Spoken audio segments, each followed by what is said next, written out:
குமரி மாவட்டத்தில் அரசு குடியிருப்பில் வீடுகள் ஒதுக்கீடு பெற்றுத் தருவதாக கூறி மோசடி செய்த 2 பெண்கள் கைது செய்யப்பட்டுள்ளனர்.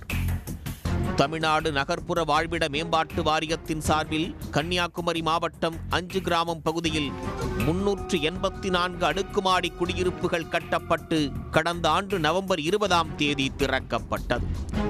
3 லட்சம் ரூபாய்க்கு குறைவான ஆண்டு வருமானமுள்ள பொருளாதாரத்தில் நலிந்த பிரிவினருக்கு மாவட்ட ஆட்சியரின் ஒப்புதல் பெற்று தகுதியான பயனாளிகள் தேர்வு செய்யப்பட்டு குடியிருப்புகள் ஒதுக்கீடு செய்யப்பட்டு வருகிறது.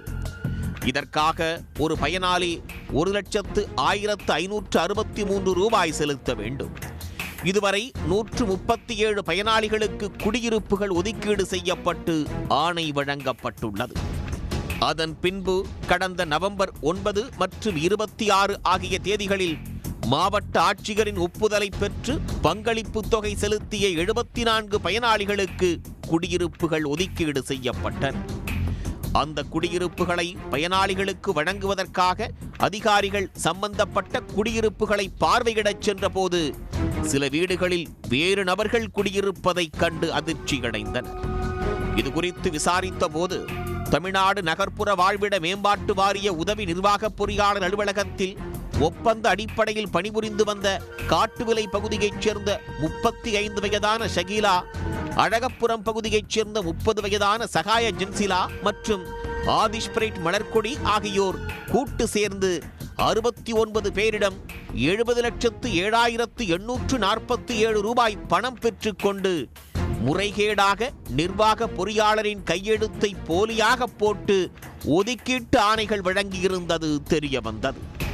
மேலும் அதிகாரிகளுக்கு தெரியாமல் குடியிருப்புகளின் சாவியையும் கொடுத்துள்ளனர். இதனால் சுமார் 69 பேர் போலி ஆவணங்கள் மூலம் அங்கு குடியிருந்து வருவதை அறிந்து அதிர்ச்சி அடைந்தனர். அதுகுறித்து உதவி பொறியாளர் ராஜகோபால் 5 கிராமம் காவல் நிலையத்தில் புகார் அளித்தார். அதன் பேரில் போலீசார் விசாரணை நடத்தி ஷகிலா மற்றும் சகாய ஜென்சிலா ஆகியோரை கைது செய்தனர்.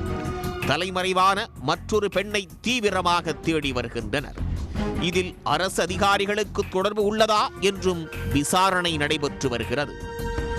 குமரியில் திறப்பு விழா கண்ட அடுக்குமாடி குடியிருப்பை பயனாளிகளுக்கு ஒதுக்கீடு செய்யும் முன்பே அவற்றில் முறைகேடாக குடியேறிய சம்பவம் அதிர்ச்சியை ஏற்படுத்தியுள்ளது.